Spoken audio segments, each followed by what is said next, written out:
our relationships become like insurance companies. Seriously. I want maximum benefit from you while giving you minimum responsibility.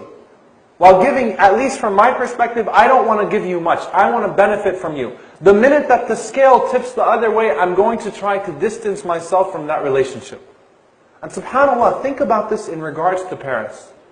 You know, I say this all the time. Especially brothers and sisters who are just raising kids, who are just, new to this whole parenting thing. I'm new to the parenting thing too, by the way. So I ask Allah subhanahu wa ta'ala not to test me with my words.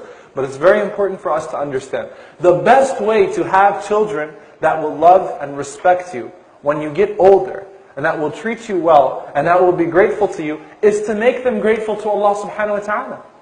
When you raise your children upon deen, what else is going to make them treat you well whenever you get older?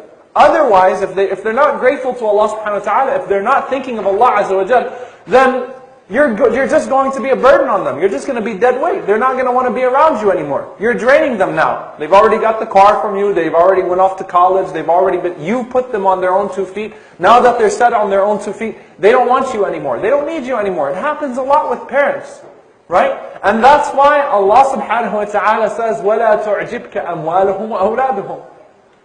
Don't be amused, don't be fascinated by their wealth and by their children. Why? يُرِيدُ اللَّهُ أَن يُعَذِّبَهُم بِهَا. Allah subhanahu wa ta'ala desires to punish them with that.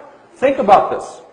The brothers and sisters who will neglect Islamic education in their homes, who will neglect tarbiyah, who will neglect raising their children and raising themselves at the same time upon La ilaha illallah, who will themselves not be grateful to Allah subhanahu wa ta'ala and will not teach their children the same way, who will invest so much time into getting them first-class education, who will make sure that they're spoiled rotten, that you drive the best car when you get older, that you have everything at your disposal. What does that benefit when the child then turns around at 18 and says, "Shut up, Dad, I'm a grown man now"?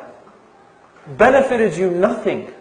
So the best way to have children who will treat you well is to raise them to be dutiful to Allah subhanahu wa ta'ala. Because as Imam al-Qayyim rahimahullah said, the opposite of the hadith holds true also.